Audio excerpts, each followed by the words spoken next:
pues obviamente yo creo que ya también los manejan muy bien.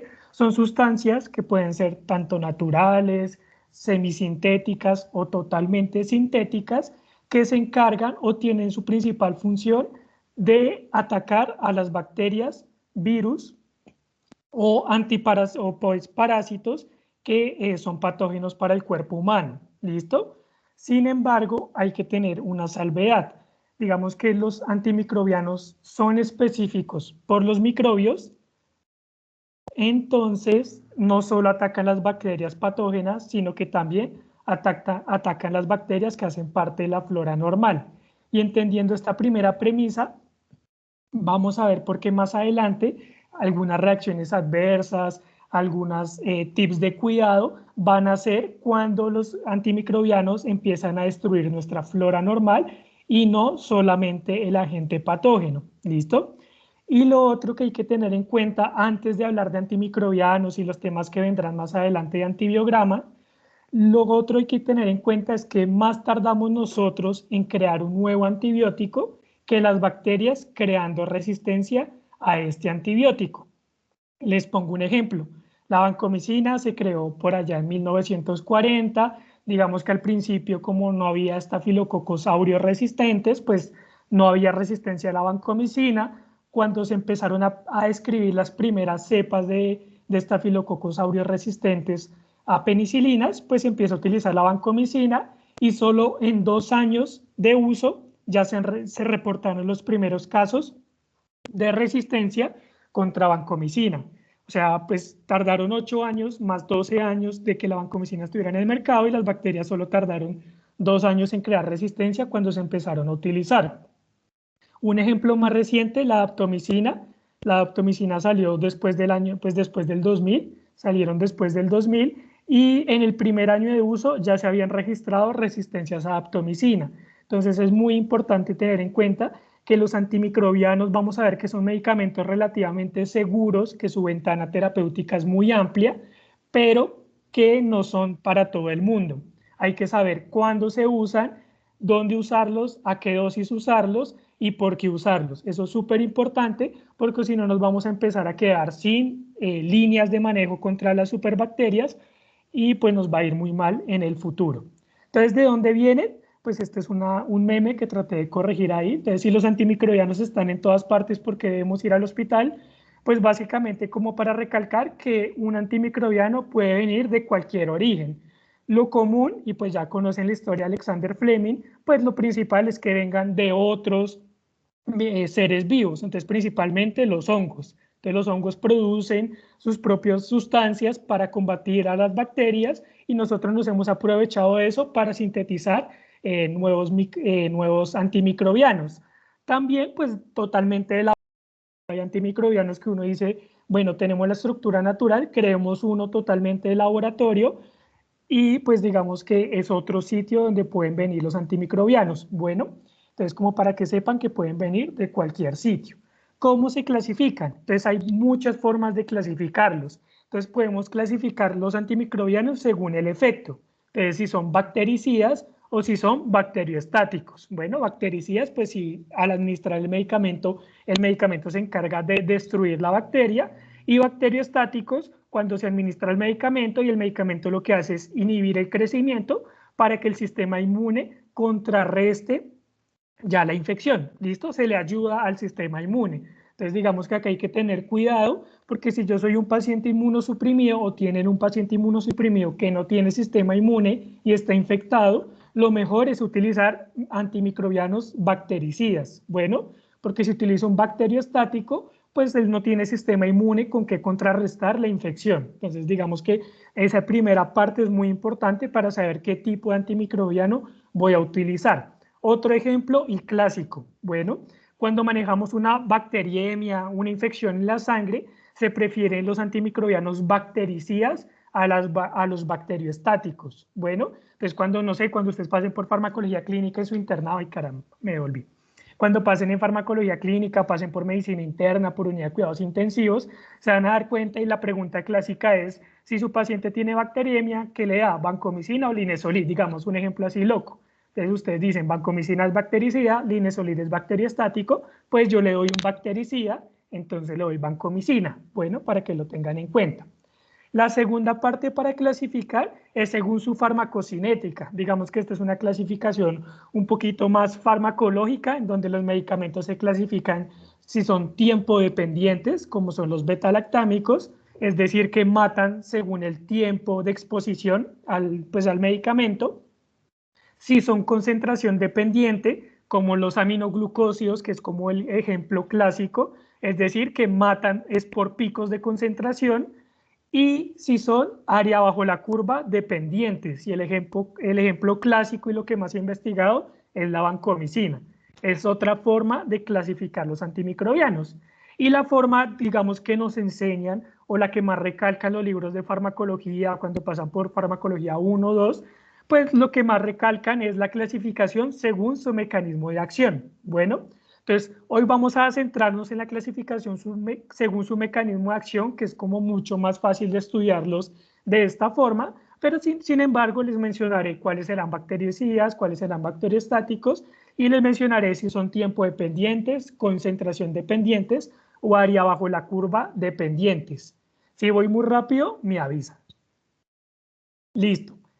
¿Cómo sería el antimicrobiano perfecto? Entonces, digamos que para las chicas, pues sería así, para los chicos, pues sería así, ¿listo? El antimicrobiano perfecto sería aquel que fuera totalmente específico para las bacterias, totalmente específico para las bacterias, que no atacara nuestra flora normal, ¿listo? Eso es muy importante, que su régimen de dosificación sea súper sencillo, una vez al día o incluso, pues no sé, no es loco pensarlo, un antimicrobiano que se aplique en dosis única, que para ciertas patologías lo hay, sería lo ideal, que su perfil farmacocinético sea el óptimo, dependiendo, pues con óptimo me refiero a que llegue a pulmón, llegue al sistema nervioso central, se elimine por vía renal, no tenga tanta toxicidad, pues toda esa parte sería el antimicrobiano perfecto. ¿Cuál es el problema? El antimicrobiano perfecto no existe. Entonces hay medicamentos que llegan muy bien a todo lado, como el Linezolid, que el Linezolid llega excelentemente a todo lado, pero pues que produce trombocitopenia, produce transaminitis, su perfil de seguridad no es tan bueno. Y hay unos que son muy seguros, digamos los beta-lactámicos son de los antimicrobianos más seguros y con menor reacciones de efectos tóxicos, digamos a nivel renal, nivel hepático, nivel del sistema nervioso central, pero pues tienen algunas limitaciones como son que tienen muchas tasas de resistencia, no llegan muy bien a todo lado, entonces digamos que el antimicrobiano perfecto no existe y pues estamos en la búsqueda del mismo. Y lo que les decía, entonces hay muchos antimicrobianos que son buenísimos, pero tienen este problema. Miran a las bacterias patógenas, se hacen como de lejitos y la flora normal tienen mayor afinidad y existen. Bueno, hay antimicrobianos, digamos un ejemplo, la clindamicina. La clindamicina lo vamos a ver más adelante, es muy bueno como contra anaerobios, pero destruye la flora normal que da miedo. Y al destruir la flora normal, pues su principal reacción adversa de la clindamicina va a ser la infección por Clostridium difficile. Lo vamos a ver más adelante rápidamente, pero como para que se lleven ese concepto. ¿Listo? En cuanto al mecanismo de acción, vamos a ver 5 grupos grandes de una manera muy concreta y muy sencilla. Están los inhibidores de síntesis de proteína o los ISPA. Están los que atacan, los inhibidores de síntesis de pared bacteriana, que son los ISPA. Están los que atacan la pared, que ya los vamos a ver más adelante. Están los inhibidores de síntesis de proteínas, sería el tercer grupo que vamos a ver hoy. El cuarto grupo serían los inhibidores de la síntesis de ácidos nucleicos. Y por último, veremos los inhibidores de la síntesis de metabolitos esenciales. ¿Listo? Estos son los 5 grupos y vamos a ver los representantes más importantes y que se utilicen en la práctica clínica a nivel Colombia, ¿listo? Porque hay muchos que la literatura dice este es súper importante, pero cuando uno va a ver no existe en Colombia o no ha llegado. Entonces uno dice, pues muchas gracias, pero pues no me sirve, ¿listo? Entonces, para que tengamos en cuenta que vamos a ver lo más importante. Y vamos a comenzar con aquellos antimicrobianos que inhiben la síntesis de pared. ¿Listo? Yo creo que uno ve esta gráfica y se le explota la cabeza y uno dice, miércoles, ¿qué es todo eso? ¿Qué son todas esas bolitas? ¿Qué son todos esos palitos? ¿Qué son todos esos colores? Y la verdad, pues al principio cuando uno la mira, uno dice, qué gráfica tan compleja, pero pues digamos que vamos a tratar de explicarla muy rápidamente, porque si entendemos cómo se crea la pared, vamos a saber cómo actúan los medicamentos que afectan la pared. ¿Listo? Entonces, digamos que para la síntesis de pared hay tres etapas. La etapa citoplasmática, acá abajito, toda esta línea acá abajo, la etapa de membrana y la etapa extracitoplasmática o extracelular. Son las tres etapas: citoplasmática, de membrana y extracelular. La citoplasmática, pues acá está todo lo que viene el N-acetilglucosamina, que es este azulito, y con medio de todos estos genes y todas estas enzimas, pues va adquiriendo, se han dado cuenta, pues aquí está como las leyendas, va adquiriendo aminoácidos. Entonces, chun, ya tiene 2 aminoácidos, luego viene el mure y le pega otro aminoácido, luego viene el murefe y ya completamos lo que es la base de N-acetilglucosamina con los 5 aminoácidos, ¿sí? Hasta ahí llega la etapa citoplasmática. Pues no voy a profundizar cuál es cada una de estas enzimas, pues porque la presentación sería muy extensa, sino que pues la etapa citoplasmática comienza con el N-acetilglucosamina y termina cuando la N-acetilglucosamina tiene adheridos 5 aminoácidos, o sí, 5 aminoácidos, que es la famosa cadena peptídica. Luego viene la etapa de membrana. Entonces lo que pasa acá es que a esta N-acetilglucosamina se le une un N-acetilmuránico y pues por medio de un transportador que es este MRAY, lo que hace es ¡pum!, girarla y sacarlo del citoplasma, lo pasa a la parte extracelular. ¿Listo? Esa sería la segunda fase. Entonces, la segunda fase comienza con la N-acetilglucosamina con sus 5 aminoácidos, se le une el N-acetilmurámico y por medio de una iba a decir transpeptidasa, pero no, por medio de una proteína que la transfiere, pues lo gira y termina colocándolo en la parte extracelular. Y aquí comienza la parte extracelular, que yo creo que es la que más recordamos, que es que se van armando los enlaces 1,4 entre estos dos azúcares, entre lo que es el N-acetilglucosamina y el N-acetilmuránico, se arman los enlaces 1,4 y queda formando esta columna. Y entre los aminoácidos que están acá, entre la cadena de 5 aminoácidos, pues ambas cadenas pierden el último aminoácido, que es una D-alanina, lo pierde, y forman un puente entre los aminoácidos, y aquí aparecen las famosas PBP.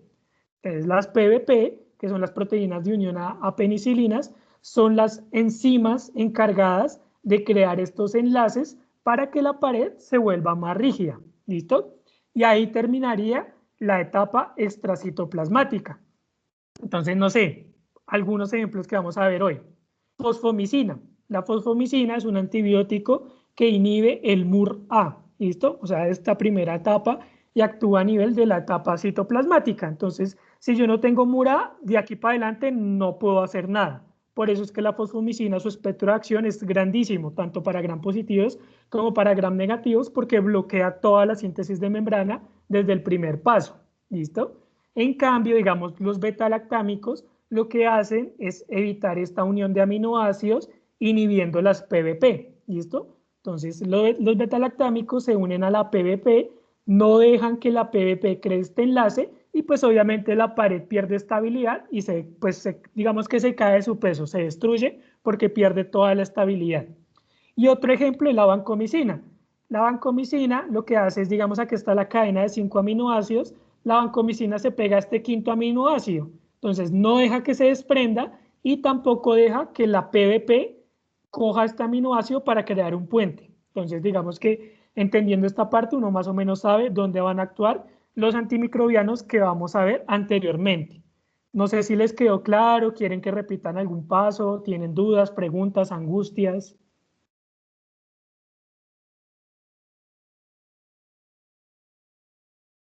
Creo que todo muy claro, Doc. Perfecto, eso me gusta. Entonces, aquí esto, pues yo soy un pésimo dibujante, traté de representar, acá está el N-acetilglucosamina, acá hagan de cuenta, utilicen la imaginación de que este palito gris son la cadena de aminoácidos, aquí está el N-acetilmurámico con su cadena de aminoácidos y las PBP, que son las proteínas de unión a penicilinas, o su nombre químico que son transpeptidasas, o sea, el nombre de esta enzima pues son las transpeptidasas. Lo que hacen es crear un enlace entre estos dos aminoácidos para que la pared adquiera su estructura, su consistencia.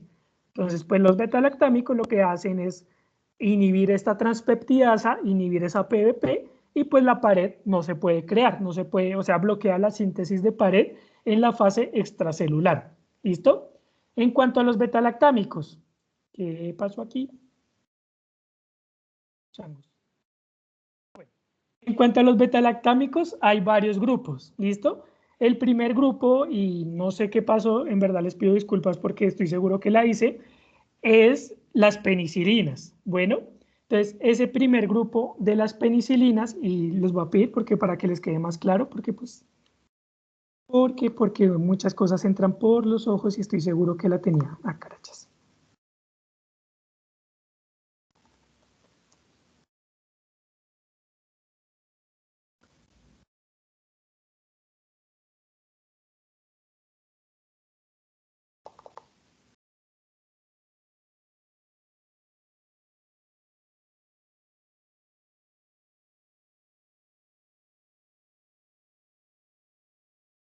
Bueno, no sé qué pasó, pero bueno, continuemos acá.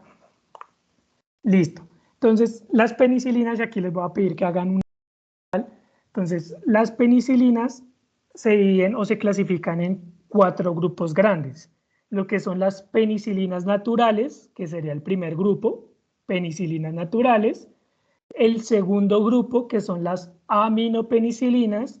El tercer grupo, que son las penicilinas isosazólicas o específicas para estafilococo, quieran llamar. Y el cuarto grupo que hay en Colombia son las penicilinas que se conocen como las ureidopenicilinas. ¿Listo? Son los 4 grupos que disponemos en Colombia. Hay un quinto grupo que está descrito en la literatura, que son las penicilinas específicas contra pseudomonas, ¿listo? Pero pues que no lo vamos a mencionar porque pues no existen en Colombia y pues perderíamos tiempo en algo que la verdad no les va a servir en la práctica clínica. Entonces, con el primer grupo, que son las penicilinas naturales, ¿listo? Las más importantes son 3. La penicilina cristalina, ¿listo? La penicilina benzatínica y la penicilina B de vaca o fenoximetilpenicilina. Se llama así, penicilina B, que es como el nombre más fácil, o fenoximetilpenicilina es el otro nombre. Entonces, esas 3 penicilinas son las clásicas de las penicilinas naturales. La cristalina es intravenosa. Bueno, la penicilina cristalina es intravenosa. La benzatínica es intramuscular. Listo, y ya vemos una primera diferencia. Y la penicilina B o fenoximetilpenicilina es vía oral. ¿Listo? Entonces ahí ya sabemos que la primera diferencia entre esas 3 penicilinas naturales es su vía de administración. Cristalina endovenosa, benzatínica intramuscular y fenoximetilpenicilina vía oral.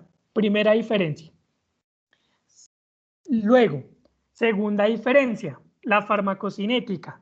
Entonces, si yo tengo un medicamento que se da por vía endovenosa, al dar un medicamento por vía endovenosa, pues obviamente su vida media es mucho más corta, ¿listo? Entonces, la vida media de la penicilina cristalina es mucho más corta que la de la benzatínica. Bueno, por eso es que la penicilina cristalina se da cada 4 horas.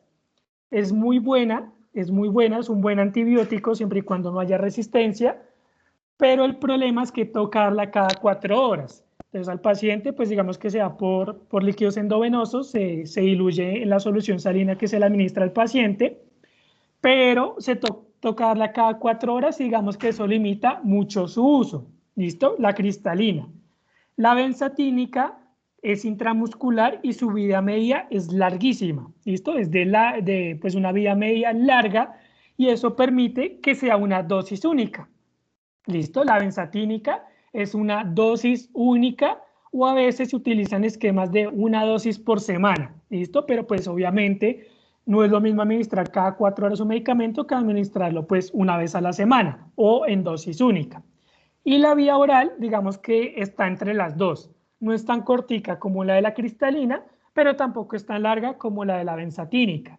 Entonces, esa penicilina natural de vía oral se da cada 8 horas, ¿listo? Entonces, cristalina cada 4 horas, benzatínica una dosis única y la vía oral se da cada 8 horas. Bueno, en cuanto al espectro, las penicilinas, digamos que son consideradas como medicamentos o cuando se crearon eran medicamentos de amplio espectro, pero que actualmente por las tasas de resistencia, pues ya no son de amplio espectro porque hay muchos microorganismos que ya son resistentes naturales a las penicilinas.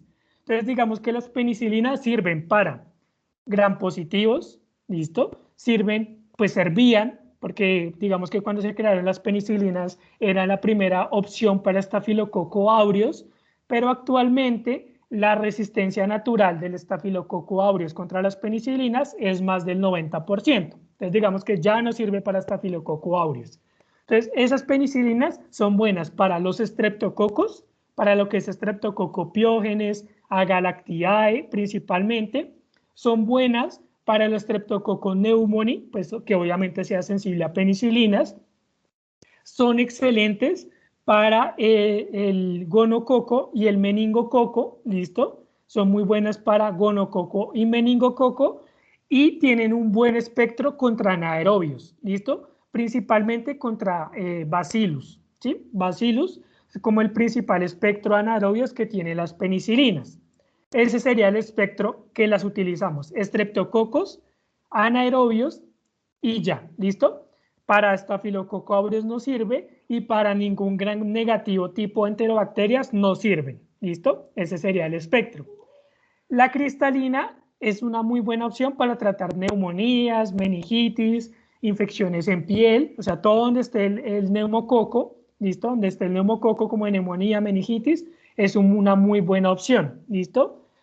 En muchos sitios es primera línea, digamos en rurales, pues las penicilinas están ampliamente disponibles y serían primera línea. Pero pues siempre hay que conocer la epidemiología local, porque pues si mi epidemiología local me dice que los microorganismos son resistentes, pues no la voy a utilizar. La benzatínica es la primera línea para sífilis, ¿listo? Entonces lo que es sífilis genital, dosis única de benzatínica y para la casa, ya quedó bien. Si es sífilis secundaria o terciaria, se utiliza el esquema que les decía, una dosis por semana de benzatínica por 3 semanas y listo, pare de contar. Para la sífilis gestacional también, una dosis por semana por 3 semanas y listo. Bueno, y la fenoximetilpenicilina es una muy buena opción porque es por vía oral para los niños. Entonces, para no chuzarle al niño su colita, para no canalizarlo, es una muy buena opción para tratar infecciones leves por los microorganismos que les mencionaba. Infecciones leves como que, no sé, una paroniquia, la infección de la conjuntiva, es decir, la infección del lecho ungueal de las uñas, pues es una infección leve que no va a progresar rápidamente, se puede tratar con una fenoximetilpenicilina en los niños. También, como les mencionaba, son muy buenas para anaerobios. Entonces, digamos, si yo tengo un niño con una infección en la boca, no sé, un absceso, microabscesos, pues se puede manejar con esa penicilina por vía oral, porque pues al ingerirla por vía oral, digamos que es presentación líquida, se recomienda que haga buches con el medicamento y luego que sí lo pase. Entonces, digamos que eso garantiza que el medicamento llegue en buenas concentraciones. Eso serían las penicilinas naturales. Luego viene el segundo grupo que les mencionaba, que son las penicilinas conocidas como aminopenicilinas. Y ahí tenemos dos aminopenicilinas, la ampicilina y la amoxicilina. ¿Listo? Amoxacilina. Ampicilina y amoxacilina son las dos aminopenicilinas. Primera diferencia, amoxacilina es vía oral, ampicilina es endovenosa. ¿Listo? Primera diferencia entre las dos. Segunda diferencia, se utilizan o cubren los mismos microorganismos. Lo que diferencia es la gravedad del cuadro. Si son infecciones leves a moderadas, pues se pueden manejar por vía oral con amoxicilina. Si son infecciones más graves, pues se manejan por vía endovenosa con la ampicilina. La ampicilina, que es la endovenosa, tiene una presentación en vía oral. ¿Cuál es el problema? Es pésima. La ampicilina por vía oral es de los peores medicamentos que se pueden dar por vía oral porque sus tasas de absorción y su concentración que se absorbe es totalmente errática. Entonces es como jugar al azar a ver si yo le doy la ampicilina oral al paciente y se mejora o no se mejora, porque yo no sé ese paciente cómo lo va a absorber y cuánto va a absorber. ¿Listo? Entonces por eso ampicilina endovenosa, amoxicilina vía oral. ¿Listo? Eso es lo primero que tienen que tener en cuenta. ¿Qué cubren estos microorganismos? ¿Qué cubren estos medicamentos? Las aminopenicilinas cubren gram positivos, cubren todo lo que son estreptococos, cubren enterococos, ¿listo? Y cubren estafilococo aureus, pues sensible a betalactámicos, ¿listo? Cubre esos gram positivos. Cubre gram negativos, principalmente lo que son E. coli, Klebsiella pneumoniae y Proteus mirabilis, que es el normalito. Klebsiella, E. coli y Proteus mirabilis. Ese es el espectro de acción de las aminopenicilinas. No me cubren anaerobios y pues ya no sirven para gram negativos más resistentes como son Pseudomonas, Cinetobacter, ya no sirven. El espectro de acción es E. coli, Klebsiella, Proteus y estreptococos, neumococo, piógenes, y Agalactiae y estafilococo aureus. Entonces, teniendo en cuenta eso, pues ¿para qué me sirven? Entonces, yo sé que, pues ya saben, la amoxicilina es la primera opción para tratar de infección de vías urinarias. Entonces, es muy buena para tratar infecciones de vías urinarias porque se concentra muy bien en orina y tiene espectro pues para los principales microorganismos que producen infección de vías urinarias, como son la E. coli, la Klebsiella y el Proteus. Bueno, la ampicilina, digamos que sirve para lo mismo que la amoxicilina, pero pues más grave. Entonces, infecciones urinarias altas, infecciones urinarias complicadas y algo que se anoten si están tomando apuntes o si están tomando apuntes mentales, que no se mándenlo a su caja de no se me puede olvidar. La ampicilina es la primera línea para tratar sepsis neonatal. ¿Listo? Es la primera línea para tratar sepsis neonatal, porque la sepsis neonatal, el principal microorganismo es Streptococcus galactiae o Listeria monocytogenes, que son las que están en el canal vaginal. Entonces la ampicilina es excelente para esos dos microorganismos y por eso es la primera línea para tratar sepsis neonatal. ¿Listo? No se les olvide, ampicilina es la primera línea para tratar sepsis neonatal. Ya vamos dos grupos de penicilinas. Van a decir, esto estaba larguísimo, pero tranquilos, es que esta es la parte como más larga porque ya después son tips mucho más concretos. El tercer grupo de las penicilinas son las penicilinas ixoxazólicas o las específicas contra Staphylococcus aureus. En ese grupo hay dos penicilinas, la dicloxacilina, que se los voy a mencionar solo por cultura general. La dicloxacilina era por vía oral, ya no se está usando porque el 90% o más de los estafilococos es resistente a la dicloxacilina. Entonces, básicamente la dicloxacilina va a ser un medicamento que va a pasar a la historia porque ya no nos está sirviendo. Pero su hermana, que es la oxacilina, es así grabada totalmente en sus memorias, en sus mentes, porque la oxacilina es el mejor medicamento que tenemos para tratar infecciones por estafilococos aureus meticilinos sensibles. ¿Listo? Es el mejor medicamento que tenemos para tratar infecciones por estafilococos aureus meticilinos sensibles. La oxacilina es endovenosa, entonces es para tratar infecciones que ameriten hospitalización. Si yo voy a mandar un paciente con una infección por estafilococos aureus para la casa, pues oxacilina no me sirve porque es endovenosa, al menos que sea por PHD. ¿Listo? ¿Qué es importante con la oxacilina? Su espectro es solo para Staphylococcus aureus. Bueno, no me cubre gram negativos, no me cubre anaerobios, no me cubre parásitos, no me cubre nada. Solo me cubre Staphylococcus aureus meticilino sensible. Y algo muy importante es que llega muy bien a todo lado. Llega muy bien a piel, llega muy bien a pulmón, llega muy bien a cavidad oral, llega bien a los abscesos, no perfecto como la clindamicina, pero tiene una buena penetración a los abscesos e incluso llega al sistema nervioso central. No es de los mejores, pero llega. Entonces, donde haya estafilococo aureus meticilino sensible, hay oxacilina. Y con que se les quede ese mensaje, quedo súper contento. Y el cuarto grupo, que no lo vamos a ver, que les mencionaba que era la ureidopenicilina, ahí está la piperacilina. La piperacilina sola no está en Colombia, ¿listo? Piperacilina sola no van a encontrar. Van a encontrar ya la piperacilina recargada, que es la piperacilina tazobactam, pero lo vamos a ver más adelante, ¿listo? Entonces, listo, porque se fue hasta el final. ¿Tienen alguna pregunta de penicilinas? Yo sé que de pronto, pues como la diapositiva estaba en blanco, es un poquito difícil, pero ¿les quedó claro la parte de penicilinas? Sí, señor doctor, muy claro, gracias. Perfecto. Vamos a pasar al segundo grupo, que son las cefalosporinas. Las cefalosporinas tienen 5 generaciones, ¿listo? Lo primero que hay que saber de las cefalosporinas es cuál pertenece a cuál generación, que eso siempre lo preguntan. ¿La ceftriaxona de qué generación es? Dígame una cefalosporina segunda generación.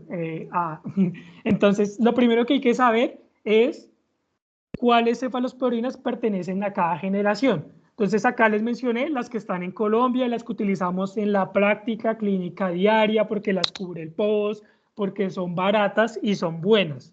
Primera generación, cefalexina y cefazolina. Pare de contar. Sí, hay cefradina, hay cefaradoxilo, hay muchas más, pero las importantes, cefalexina y cefazolina. Segunda generación, cefuroxime, pare de contar. Tercera generación, ceftriaxona y cefotaxime, ¿listo? Cuarta generación, cefepime, es la única de cuarta generación que está disponible en Colombia. Y quinta generación, para que sepan, porque en Colombia no están disponibles ampliamente, solo en centros de cuarto nivel, ceftaroline y ceftobiprol, ¿listo? Son las de quinta generación. El espectro. El espectro está acá de una manera muy gráfica, si cubre gram positivos o gram negativos. Entonces, las de primera generación, cefalexina y cefazolina, tienen un muy buen espectro para gram positivos, sobre todo también son muy buenas para estafilococo aureus meticilino sensible y estreptococos, y tienen un espectro discreto o muy pequeño para gram negativos, principalmente E. coli, ¿listo? Primero que hay que tener en cuenta. Segundo, o segunda generación, el cefuroxime. Vemos que pierde espectro, pierde una cruz para gram positivos, sin embargo sigue siendo muy bueno para gram positivos y gana espectro para gram negativos. ¿Listo? Gana una crucecita para gram negativos. Tercera generación, son equilibrados. Entonces pierde espectro contra gram positivos, ya no son 4 cruces, son 2 cruces, pero tienen 3 negativos para gram negativos. ¿Listo? Esta tercera generación es muy importante porque se consideran medicamentos de amplio espectro, porque cubre muy bien gram positivos y también cubre gram negativos. ¿Listo? Cuarta generación, cefepime. Como vemos, el cefepime ya tiene un efecto mínimo contra gram positivos, pero tiene un excelente espectro contra gram negativos. ¿Listo? Y los de la cuarta generación se invierte totalmente. Entonces, digamos que de primera a cuarta, pues va disminuyendo el efecto de gram positivos y aumenta el efecto en gram negativos, pero la quinta generación es como la oveja negra, no sigue ese patrón y es excelente contra gram positivos, incluyendo estafilococo aureus meticilino resistente, lo que es ceftarolina y ceftobiprol es como la nueva terapia contra estafilococos resistentes a betalactámicos y tiene un efecto mínimo contra gram negativos. ¿Listo? Entonces ya vimos el espectro. Entonces vamos a ver qué presentación tiene y para qué se utilizan más frecuentemente. Entonces cefalexina es vía oral, cefazolina es intravenosa, cefalexina vía oral, cefazolina intravenosa. La cefazolina tiene una prima que es la cefalotina, con T, cefalotina. ¿Por qué se las menciono? Porque hay algunos centros que uno dice, jefe, cefazolina 2 gramos cada 8 horas. Doctor, aquí no tenemos cefazolina, sino tenemos cefalotina. Es lo mismo, es exactamente lo mismo. Las dos son como hermanas gemelas, sirven para lo mismo, vienen en la misma presentación, lo único que cambia es la dosificación. Entonces, si ven este espectro, sabrán por qué la cefalexina y la cefazolina son primera línea para tratar infecciones por estafilococo aureus meticilinosensible por vía oral. ¿Listo? Son la primera línea. Antes la primera línea era la dicloxacilina, pero pues ya no existe porque la resistencia es altísima. Entonces la primera línea para tratar una celulitis, una paroniquia, cualquier infección que ustedes sospechen un gram positivo sensible es cefalexina o cefazolina. ¿Listo? Es la primera línea. También son primera línea para tratar infecciones de vía urinaria. ¿Listo? Porque el principal microorganismo es la E. coli. Entonces acá ustedes me van a preguntar, pero si tienes solo un pequeño efecto contra gram negativos, ¿por qué son primera línea?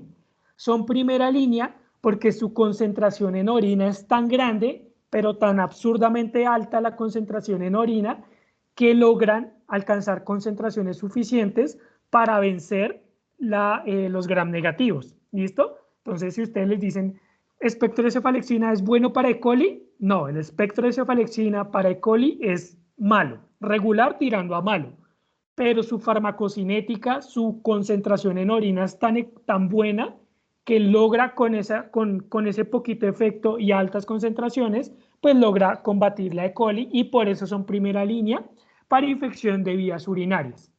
¿Listo? Súper importante y para que tengan en cuenta. Entonces, sirven para lo mismo, pero ¿cuál es la diferencia? Pues obviamente cefalexina es el vía oral, pues es para infecciones leves, cefazolina o cefalotina ya es para infecciones graves. Entonces, el paciente que tenga una infección urinaria que amerita hospitalización, el paciente con una celulitis que amerita hospitalización, una otitis media, porque pues sirve para streptococcus pneumoniae por su efecto para gram positivos, que amerite hospitalización, pues cefazolina es una buena opción. ¿Listo? La segunda generación es el cefuroxime. El cefuroxime es muy bueno porque viene tanto vía oral como vía endovenosa.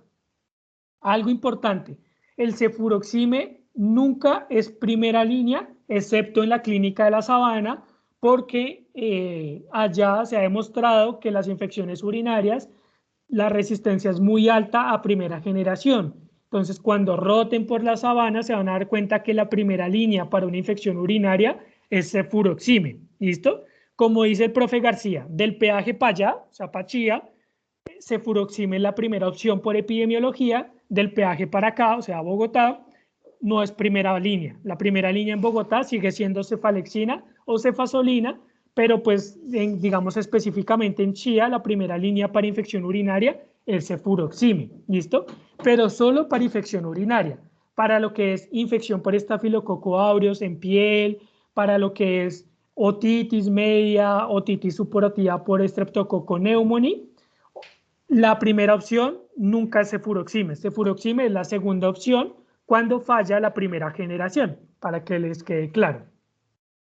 La tercera generación, ceftriaxona. Ceftriaxona es muy buena, ¿listo? Entonces el espectro de ceftriaxona, tres grandes. El primero, Streptococcus pneumoniae resistente a segunda generación o a penicilinas.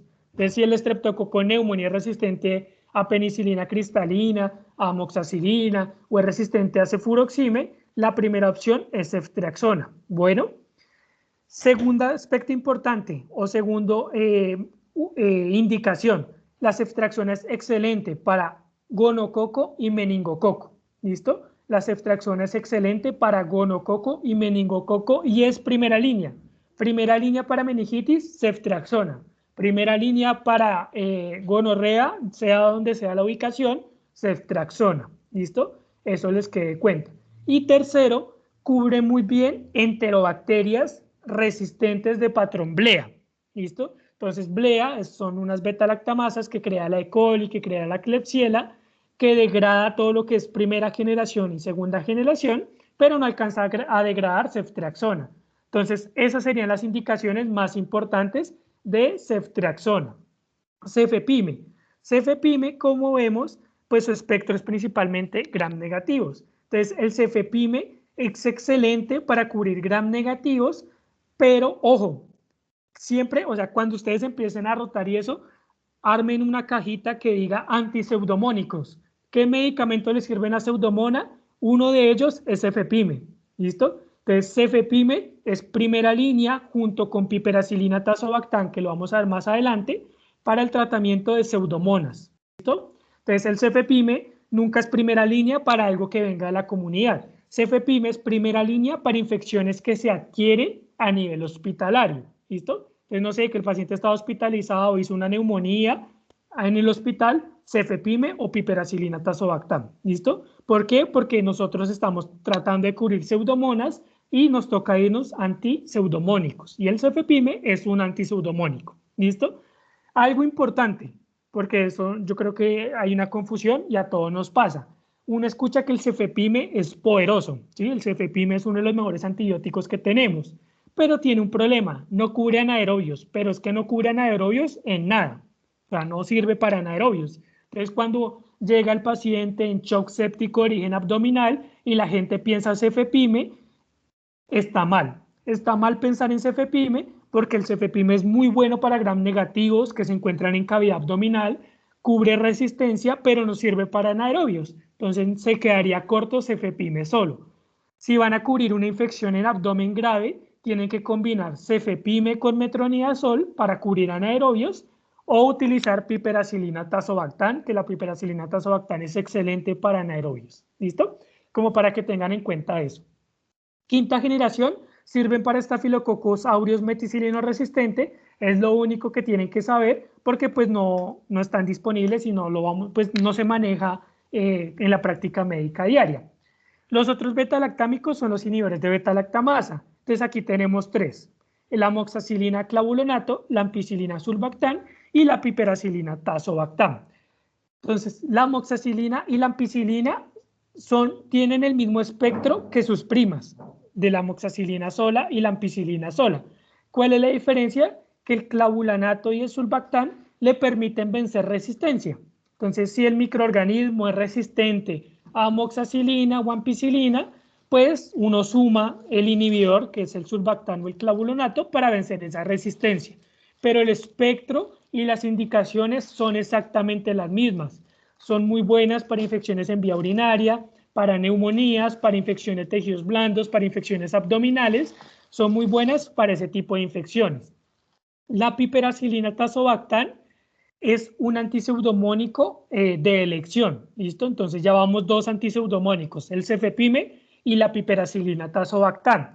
Y aquí les voy a dar un tip así como farmacológico, porque la piperacilina tazobactam es un medicamento muy bueno, pero que solo se utiliza en 3 indicaciones, ¿listo? Sirve para todo, pero para utilizarla bien, solo la vamos a utilizar en 3 indicaciones.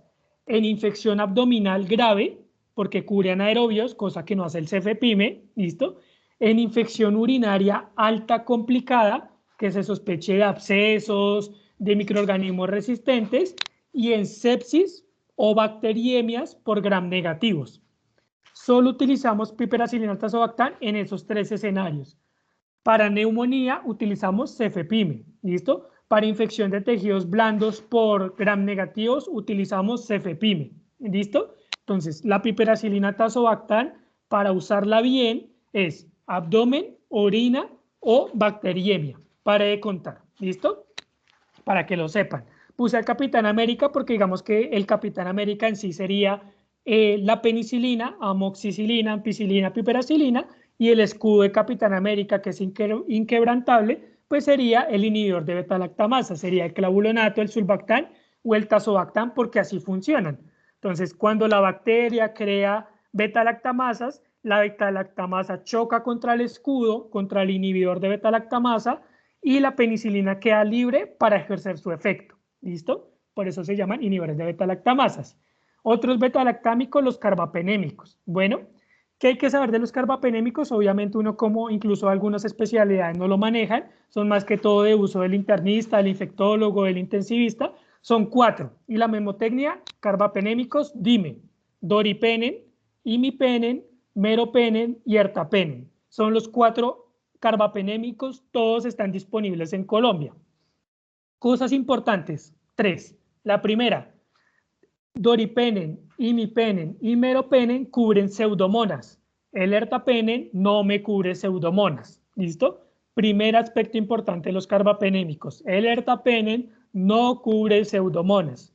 Segundo tip importante que no se les puede olvidar. Los cuatro tienen neurotoxicidad, ¿listo?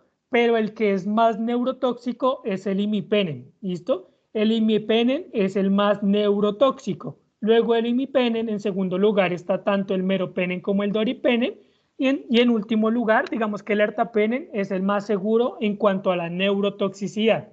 Y tercer aspecto importante, nunca son primera línea, ¿listo? Los carbapenémicos son los medicamentos que más tenemos que cuidar porque son la última línea para combatir pseudomonas multiresistentes, Escherichia coli multiresistente, Acinetobacter multiresistente. Los carbapenémicos son la última opción para tratar esas superbacterias. Si la bacteria es resistente a carbapenémicos, ahí es cuando van a ver al doctor García empezar a sudar, cuando van a ver a los internistas a decir miércoles qué vamos a hacer, porque ya los tratamientos que van después de los carbapenémicos son muy tóxicos y no han demostrado una efectividad muy buena. Entonces, si una bacteria es resistente a carbapenémicos, echarse la bendición y ver cómo se le ajusta el manejo antimicrobiano. Por eso es que hay que cuidarlos muy bien. ¿Listo? Y los monobactámicos, es el último grupo de los betalactámicos. Los monobactámicos, el solito y el que está forever alone, es el Astronam. No se los voy a mencionar porque el Astronam no lo utilizamos en práctica clínica diaria, se reserva solo para microorganismos donde el antibiograma se demuestre que es sensible a Astronam y donde no haya otra opción, ¿listo? Entonces por eso no se los voy a mencionar. Una cosa importante y para que se lleven a la casa, el Astronam es el único que no hace reacción alérgica cruzada con los otros betalactámicos. Entonces, si yo soy alérgico, no sé, a un meropenem y necesito un antibiótico, pues me dan Astronam, ¿listo? Si yo soy alérgico a una cefalosporina y necesito un betalactámico porque los betalactámicos son los mejores antimicrobianos que tenemos, la alternativa es Astronam y sería primera línea en esos casos, pero solo cuando hay alergia demostrada y severa a los betalactámicos. Del resto, no se utiliza el Astronam como primera línea. ¿Listo? Yo sé, van a decir, uy, ya vamos mucho tiempo y solo terminamos de ver betalactámicos. Es el grupo más grande y el que más hice énfasis porque es la primera línea o son la primera línea para todo. De aquí para adelante nunca son primera línea y vamos a ver 4 o 5 aspectos importantes. Vancomicina, 5 aspectos importantes. Primero, su espectro es solo para Staphylococcus aureus meticilino resistente o para enterococo resistente a betalactámicos. Ese es su espectro principal. ¿Listo? Segundo, ya vimos que la vancomicina actúa en esta unión de alanina, forma como un capuchón y no deja que la transpeptidasa lea esa de alanina y no se forma el espectro, o sea, no se forma el puente. ¿Listo? Segundo. Tercero, la vancomicina nunca es primera línea para nada, al menos que el paciente se sospeche que la infección es por meticilinos resistentes. Entonces, no sé, el paciente que está en UCI, se le puso un catéter venoso central, empezó a hacer bacteremia por gram positivos, pues ya es primera línea porque lo más probable es que ese gram positivo sea meticilino resistente, pero el resto nunca es primera línea. Cuarto aspecto de la vancomicina, su unión de ala, pues no sé, ya lo había mencionado. Cuarto aspecto de la vancomicina es que tiene una hermana, que es la teicoplanina. Y van a decir, este man la puso por allá en la quinta porra de afán. No, yo la puse en la quinta porra de manera intencional porque la teicoplanina no existe en Colombia. Y quinto, y súper importante, la vancomicina produce el síndrome del hombre rojo. ¿Listo? Entonces, el síndrome del hombre rojo por vancomicina, sí. Lo representé con flash por dos cosas. La primera, pues el paciente se vuelve rojo como flash. Y segundo, el síndrome de hombre rojo no es una alergia. El síndrome de hombre rojo se produce porque la vancomicina se da muy rápido. ¿Listo? La vancomicina, cuando ustedes dan vancomicina a infusiones muy rápidas, el paciente le da síndrome de hombre rojo. Por eso es que está flash en la presentación. ¿Listo? Porque se asocia a tasas de infusión muy rápidas. Si llega a dar síndrome de hombre rojo, lo único que hay que hacer es detener la infusión, manejarle los síntomas y reiniciar la vancomicina a infusiones a 12 o 24 horas. ¿Listo? Para que lo tengan en cuenta. El otro grupo, los que atacan la pared. Entonces, los que son unos tanques y destruyen la pared. Ellos no quieren meterse con enzimas, no quieren inhibir canales, nada. Lo que ellos hacen es atacar esa pared para formarle un poro y destruir la bacteria. Los dos que atacan la pared y que utilizamos son las polimixinas y la daptomicina. La polimixinas, hay dos, la polimixina B y la polimixina E, que es la colistina.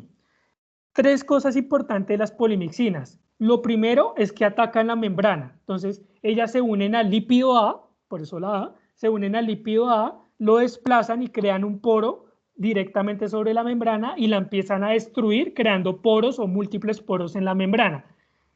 Son medicamentos con un espectro excelente para gram negativos y vencen resistencia. ¿Listo? ¿Se acuerdan cuando yo les mencionaba que si hay resistencia a carbapenémicos, pónganse a rezar? Sí, pónganse a rezar, pero estas polimixinas vencen resistencia a carbapenémicos. Entonces se van a dar en cuenta que en la clínica van a ver a veces pacientes con colistina, con polimixina B, y cuando ustedes van y miran el antibiograma, son pseudomonas pútidas, KPC, pseudomona originosa, metalobetalactamasas, o sea, cosas súper resistentes, y aquí entran a jugar las polimixinas. ¿Listo? Son como toda la Liga de la Justicia junta contra la bacteria porque es que son excelentes. ¿Cuál es el problema? Son extremadamente tóxicos, principalmente neurotóxicos, tóxicos a nivel pulmonar y nefrotóxicos. ¿Listo? Entonces, polimixinas, excelentes antibióticos contra gram negativos multiresistentes, pero tengo que tener cuidado con su toxicidad, sobre todo neurotoxicidad, nefrotoxicidad y toxicidad a nivel pulmonar. La daptomicina, que es el otro que ataca la membrana, es totalmente diferente a las polimixinas, porque la daptomicina, su principal espectro son gram positivos resistentes a vancomicina. Entonces, cuando yo ya utilicé vancomicina y no me sirvió, paso a daptomicina. Cuando el cultivo dice estafilococo aureus meticilino resistente a vancomicina, utilizo daptomicina. Acá está el mecanismo de acción, pero básicamente la daptomicina depende del calcio. Entonces, la daptomicina se une al calcio, al unirse al calcio permite que se creen un tetradímero de daptomicinas que lo que hacen es crear un canal. Y al crear un canal, pues van creando canales, van atacando la membrana, creando poros y la célula se destruye. ¿Listo? Entonces, recuerden, solo para gram positivos resistentes a vancomicina. Es la única indicación. Importante la daptomicina y que tengan en cuenta, porque yo sé que más adelante vamos a ver antibiograma y vamos a detallar un poquito más, la daptomicina no sirve para el pulmón. El surfactante pulmonar inhibe la daptomicina. Entonces, daptomicina sirve para todo lado, para el sistema nervioso central, para abdomen, para bacteriemias, pero para pulmón no. Cuando pasen por medicina interna, UCI, farmacología, y respondan eso, los van a amar porque muy poca gente sabe ese tip tan importante de que la daptomicina no sirve en pulmón porque el surfactante pulmonar la inactiva. En cuanto a los inhibidores de síntesis de proteínas, que son el tercer grupo, pues ya sabemos que las bacterias tienen dos subunidades, las 50S y las 30S. Entonces la 50S, la memotecnia es clima, y la 30S, la memotecnia es te amo. ¿Listo? Ustedes van a decir, este loco que nos está diciendo, son las 8 de la noche y me está diciendo clima, te amo. Créanme que sirve mucho para recordarlos. ¿Listo?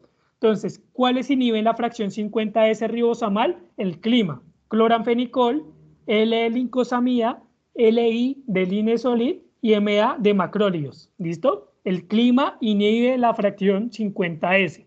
Cloranfenicol no lo usamos porque es extremadamente tóxico para la médula. ¿Listo? Y tiene un síndrome que se llama el síndrome del niño gris, que es una aplasia medular severa y mortal. ¿Listo? Cloranfenicol no lo estamos utilizando. De las lincosamidas, la que utilizamos es la clindamicina. La clindamicina es muy buena para gram positivos y anaerobios. ¿Listo? Es muy buena para gram positivos y anaerobios. Es una buena primera línea para tratar infecciones por estafilococo aureus en pacientes que sean alérgicos a los betalactámicos, o para tratar infecciones abdominales porque pues su efecto anaerobicida es excelente y llega muy bien a los abscesos. Problemas de la clindamicina, lo que les mencionaba al principio, ataca, pero una cosa bárbara, destruye todo lo que es la flora normal intestinal. Entonces la clindamicina, su principal problema es la infección por Clostridium difficile o la famosa ahí se me fue. Colitis pseudomembranosa, disculpen, tuve un lapso, una convulsión ahí que no me acordaba. La colitis pseudomembranosa es la principal reacción de la clindamicina. Y eso, por favor, me estoy pegando contra el computador, ténganlo en cuenta. Si ustedes utilizan clindamicina y su paciente empieza a hacer diarrea y dolor abdominal, suspendan esa vaina porque la colitis pseudomembranosa puede ser mortal, ¿listo? No siempre es mortal, pero puede ser mortal. Entonces, siempre que tengan clindamicina y el paciente empiece con dolor abdominal, diarrea y el paciente esté por, no sé, una neumonía, ustedes dicen miércoles, quitémosle la clindamicina y tomémosle toxina de Clostridium difficile en heces fecales para confirmar el diagnóstico. ¿Listo? Si ustedes se quedan con eso de la clindamicina, yo me quedo más que feliz. Linezolid, rápidamente, se utiliza al igual que la daptomicina para tratar infecciones resistentes a vancomicina, ¿listo? O sea que solo sirve para gram positivos. 3 problemas de linezolid. Primero, nefrotóxico. Segundo, trombocitopenia. El linezolid tumba las plaquetas que da miedo. Y tercero, no se puede utilizar linezolid con opioides o antidepresivos. Entonces, téngalo en cuenta porque se los juro que uno está, cuando uno pasa ronda de farmacología y uno ve en cuidado intensivo, en medicina interna, linezolid cada 12 horas más morfina, y uno miércoles lo van a matar. Porque el problema del linezolid con los opioides es que producen el síndrome serotoninérgico y el síndrome serotoninérgico tiene una alta tasa de mortalidad. Entonces está totalmente contraindicado utilizar linezolid con opioides o con antidepresivos para que lo tengan en cuenta. Macrólidos. Los macrólidos, súper importante, son una muy buena opción para tratar neumococo cuando el paciente es alérgico a los betalactámicos. Segundo, son la primera opción para tratar microorganismos atípicos. Entonces, por eso vamos a ver en pediatría, cuando son mayores de 5 años, o en los pacientes adultos que tengan factor de riesgo para neumonías atípicas, la primera línea van a ser los macrólidos. ¿Qué macrólidos existen? Eritromicina, cultura general, para que la conozcan, la eritromicina, pero no se utiliza. ¿Listo? La eritromicina perdió mucho papel por su resistencia. Claritromicina, primera línea para neumonía adquirida en la comunidad cuando yo sospeché atípicos. Y acitromicina no es primera línea. La acitromicina pasa a ser a segunda línea porque pues vence resistencia a claritromicina. Problema de la claritromicina, la flebitis. Entonces, si ustedes pueden dar claritromicina por vía oral, es lo mejor. Y se van a dar cuenta, cuando ustedes ordenan claritromicina por vía endovenosa, lo primero que les dice la jefe es, no se la podemos dar por vía oral, y no es porque sean cansonas, no es porque sean perezosas, sino que la claritromicina quema venas que da miedo, pero las quema totalmente. Entonces, siempre que tengan un paciente y tolere vía oral, mejor denle claritromicina por vía oral. La citromicina. La citromicina es muy buena porque es dosis única. ¿Listo? La citromicina es muy buena también para neumococo resistente a betalactámicos, neumococo con alergia a betalactámicos. Es muy buena la citromicina porque es una dosis única y pare de contar. En el peor de los casos, sea 3 dosis los 3 primeros días, o sea, primer día, segundo día, tercer día, y ya pare de contar. Entonces la citromicina es una muy buena opción, obviamente no la cubre el POS porque es más costosa, el POS cubre la claritromicina, ¿listo? 30S, te amo, ¿listo? Entonces tetraciclinas y aminoglucósidos. Tetraciclinas, importante, doxiciclina y tigeciclina. La doxiciclina es una muy buena opción para tratar gram positivos, gram negativos y anaerobios cuando hay alergia a los betalactámicos, ¿listo? Entonces, doxiciclina, importante, primera línea para Vibrio cholerae, ¿listo? Y primera línea para tratar acné cuando se sospeche que el acné es por colonización del propinobacterio agnes, que ya no se llama así, ahora tiene otro nombre todo raro, se la pasan cambiando de nombres para confundir a la gente, pero son primera línea para esas infecciones. La tigeciclina nunca es primera línea, la tigeciclina es solo un medicamento que es vía endovenosa y se reserva para infecciones que tengan resistencia. En cuanto a los aminoglucósidos, y algo importante, primero, los aminoglucósidos solo sirven para gram negativos, o Su principal espectro son gram negativos, ¿listo? No sirven para anaerobios, ¿listo? No sirven para anaerobios y tienen un espectro pésimo para estafilococo aureus y un espectro moderado para enterococo, ¿listo? Ese es el espectro de acción de los aminoglucósidos, primera cosa importante. Segunda cosa importante, los aminoglucósidos se dan una vez al día, ¿listo? Hay regímenes de aminoglucósidos cada 8 horas o cada 24 horas. Se dan una vez al día porque se ha demostrado que es muy efectivo y no es tan nefrotóxico. Y tercero, siempre que utilicen aminoglucósidos, piensen en nefrotoxicidad y ototoxicidad. ¿Listo? Siempre que ustedes utilicen un aminoglucósido, estén vigilándole la función renal y vigílenle la capacidad auditiva. ¿Listo? La nefrotoxicidad, gracias a Dios, es reversible. La ototoxicidad es irreversible. Entonces, si ustedes utilizan un aminoglucósido y, no sé, nunca se preocuparon por evaluarle la capacidad auditiva al paciente y van al 5.º día y el familiar dice, es que mi papá ya no está escuchando, y ustedes interconsultan a otorrino dice, tiene una hipoacusia aguda neurosensorial, y ustedes dicen miércoles el aminoglucósido, y doble miércoles porque es irreversible. Y si es un paciente de 30 años, pues qué lástima porque casi lo dejan sordo. Entonces, siempre evalúe, yo sé que soy un poco dramático y exagerado, pero es que es para que nunca se les olvide y siempre lo evalúen para utilizar los antimicrobianos de la forma más segura. ¿Cuáles son los aminoglucósidos que tenemos? Gentamicina y amicacina, ¿listo? Gentamicina y amicacina, para de contar, son los que ustedes van a utilizar. La tobramicina solo la utiliza el neumólogo o el infectólogo para tratar infecciones por vía inhalada, porque la tobramicina viene inhalada, y la streptomicina, esa solo se utiliza para tuberculosis resistente. Entonces, lo que ustedes van a manejar son amicacina y gentamicina, ambas se dan una vez al día y tienen nefrotoxicidad y ototoxicidad. Ya vamos a acabar. Yo sé que me pasé un poquito del tiempo, pero créanme que resumirles todo un capítulo de antimicrobianos en una horita es un poquito complicado. Inhibidores de ácidos nucleicos, tenemos las quinolonas y solo las quinolonas, ¿listo? Vamos a hablar solo de las quinolonas porque me parece muy importante que ustedes conozcan las quinolonas y se lleven algunos tips importantes. 5 cosas importantes. La primera, se clasifican en 4 generaciones y pues ahí están los ejemplos. La primera generación son ácido nalidíxico, sirve para enterobacterias y su indicación única actual es enfermedad diarreica aguda bacteriana en niños. Para de contar, no sirve para más.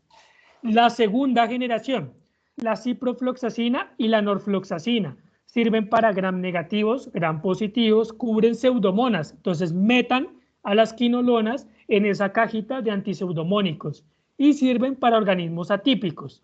¿Cuándo se utilizan las quinolonas? En infección de vías urinarias, neumonía, infecciones abdominales e incluso infecciones del sistema nervioso central. ¿Listo? Tercera generación, levofloxacina. Su espectro es igual al de segunda generación, o sea, cubre gram positivos, gram negativos y pseudomonas, pero es mucho más activo. Su principal indicación y la única probada en Colombia es para tratar neumonía. ¿Listo?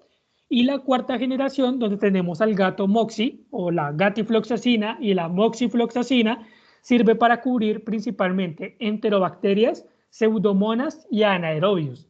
Y en Colombia solo existen las gotas óticas y los colirios. ¿Listo? Eso es lo primero de las quinolonas. Segundo, nunca son primera línea. Las quinolonas son medicamentos, como ustedes pueden ver en la tabla, de amplio espectro y muy buenos porque llegan a todo lado. El problema de las quinolonas es que las utilizamos tan mal, pero tan mal, que las resistencias actuales están en un 30 a un 50%.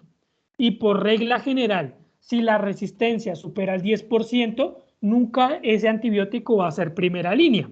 Entonces, como sus resistencias están por el orden del 30%, las quinolonas nunca van a ser primera línea para nada. ¿Listo?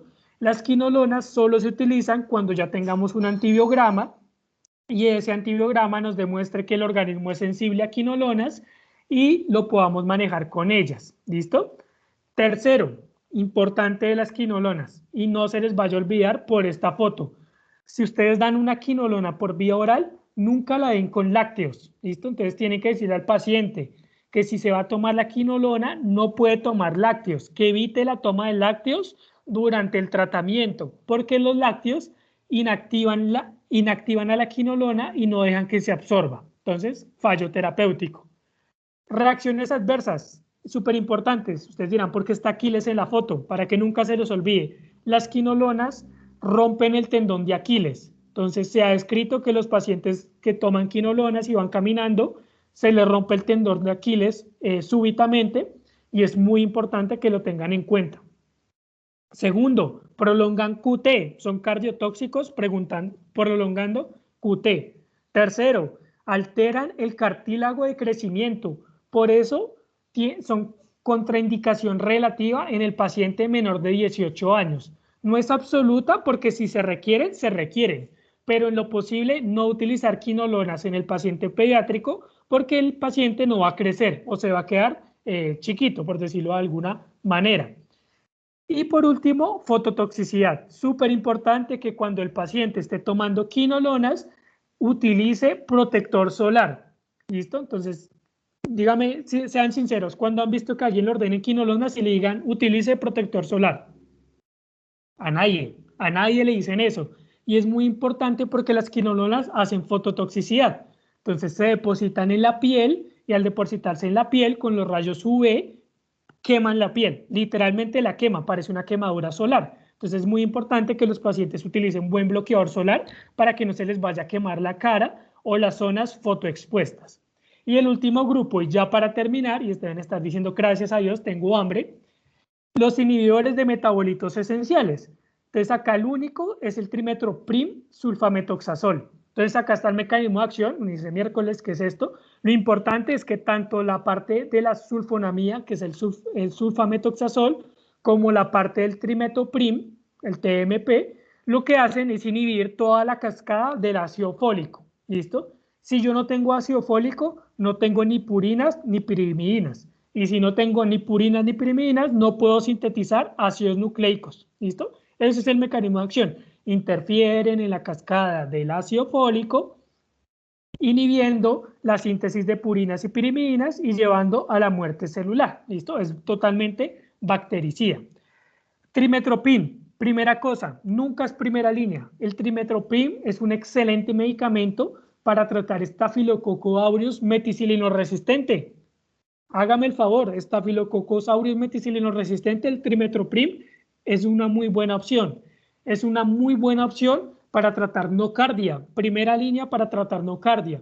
Y es muy buena opción para tratar Vibrio cholerae e Escherichia coli, Klebsiella pneumoniae y Proteus, o sea, infección de vías urinarias. ¿Cuál es el problema del trimetoprim? Igual que las quinolonas, los usamos tan mal, pero tan mal, que ya la resistencia alcanza en algunas zonas el 50%.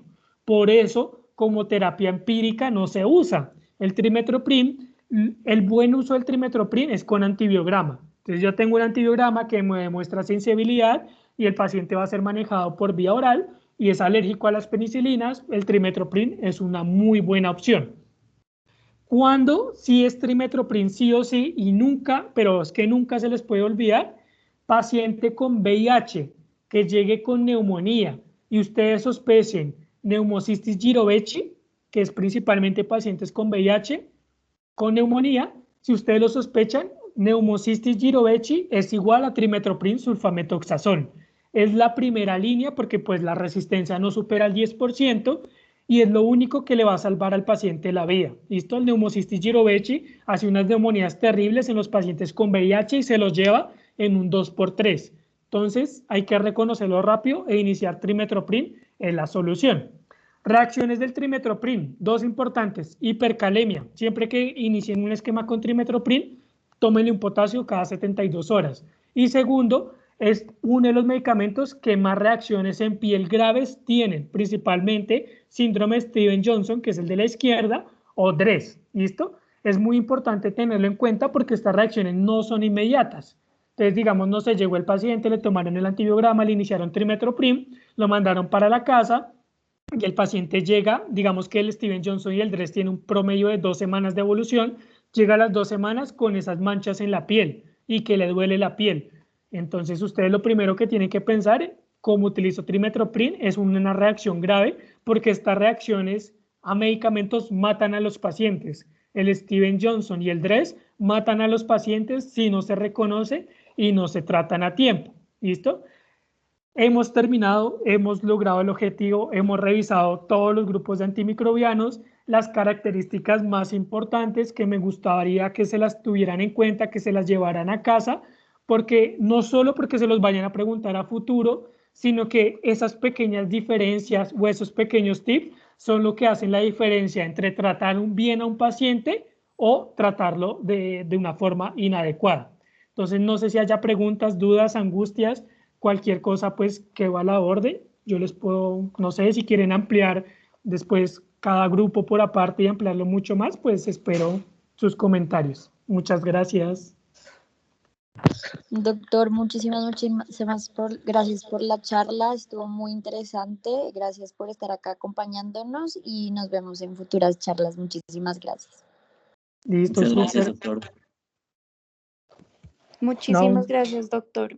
no a ustedes por el interés de estar hasta las 8 de la noche escuchando a un tipo hablando de antimicrobianos. No, muy buena, doctor, muchas gracias. Muchas Feliz gracias, noche. estuvo muy Excelente útil. charla, doctor. Muchas gracias. No, con mucho gusto. Nos vemos el otro jueves para la de antibiograma.